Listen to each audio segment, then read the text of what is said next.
Le connais-tu? Adolf Hitler. Le connais-tu? Cet homme, artiste raté 2 fois recalé aux Beaux-Arts, est devenu le responsable direct de la mort de plus de 6 millions de Juifs et de dizaines de millions de personnes dans le conflit le plus meurtrier de l'histoire humaine. Voici, factuellement, l'histoire d'Adolf Hitler. Né en 1889 en Autriche, fils d'un douanier autoritaire, Hitler grandit dans une enfance marquée par des conflits violents avec son père. Élève médiocre, il rêve de devenir peintre. En 1907 puis en 1908, il est recalé à 2 reprises à l'examen d'entrée de l'Académie des Beaux-Arts de Vienne. Sombrant dans la pauvreté, il survit plusieurs années en vendant de petites aquarelles dans les rues de la capitale autrichienne. Engagé volontaire dans l'armée allemande lors de la Première Guerre mondiale, il combat sur le front pendant 4 ans, décoré à 2 reprises. La défaite allemande de 1918 le traumatise profondément. Il développe la théorie, totalement infondée historiquement, selon laquelle l'armée allemande aurait été poignardée dans le dos par des traîtres, notamment juifs, plutôt que réellement vaincus sur le champ de bataille. En 1919, il rejoint un petit parti d'extrême droite qui deviendra le parti nazi. Orateur charismatique et manipulateur, il en prend rapidement la tête. En 1923, il tente un coup d'État raté à Munich. Emprisonné, il rédige en cellule Mein Kampf, un ouvrage exposant déjà ouvertement son idéologie raciste et antisémite, qui deviendra plus tard la doctrine officielle de son régime. Profitant de la crise économique et du chômage de masse en Allemagne au début des années 1930, Hitler mène une campagne de propagande d'une efficacité redoutable. En 1933, il est nommé chancelier. En quelques mois seulement, il démantèle méthodiquement toutes les institutions démocratiques du pays, interdit les partis d'opposition et instaure une dictature totale. Dès 1933, les premiers camps de concentration sont créés pour emprisonner les opposants politiques.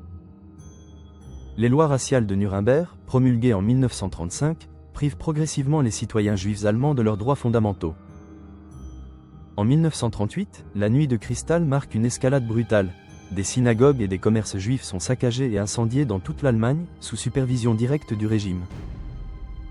En septembre 1939, l'invasion de la Pologne déclenche la Seconde Guerre mondiale. Les années suivantes voient l'Allemagne nazie envahir la quasi-totalité de l'Europe continentale. En 1941, Hitler ordonne l'invasion de l'Union soviétique, l'une des campagnes militaires les plus meurtrières de l'histoire. C'est durant cette période que le régime met en œuvre ce qui deviendra connu sous le nom de la Shoah, l'extermination industrielle et systématique de plus de 6 millions de juifs européens, ainsi que de millions d'autres victimes considérées comme indésirables par l'idéologie nazie, dont des Roms, des personnes handicapées, des prisonniers politiques et des homosexuels. Ce génocide reste, à ce jour, l'un des crimes les plus documentés et les plus étudiés de toute l'histoire humaine.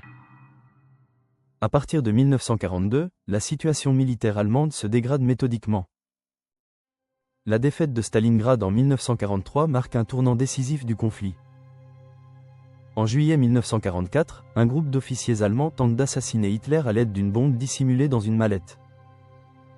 Il survit à l'attentat, blessé mais vivant, et fait exécuter des centaines de personnes soupçonnées d'implication dans ce complot. En avril 1945, alors que l'armée rouge encercle Berlin, Hitler se réfugie dans un bunker souterrain sous la chancellerie du Reich. Le 29 avril, il épouse sa compagne de longue date, Eva Braun.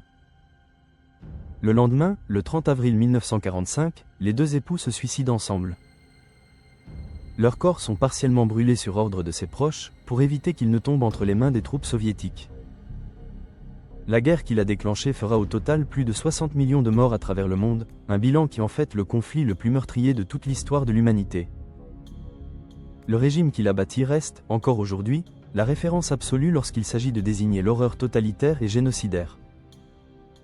D'un artiste recalé 2 fois à l'Académie des Beaux-Arts à l'homme directement responsable du génocide le plus documenté de l'histoire, le parcours d'Adolf Hitler reste, plus de 75 ans après sa mort, l'avertissement historique le plus sombre jamais laissé à l'humanité. Adolf Hitler n'est qu'une des nombreuses figures que l'histoire a laissées dans l'ombre. Un petit like si cette vidéo t'a marqué, et abonne-toi pour qu'on continue à explorer l'histoire ensemble.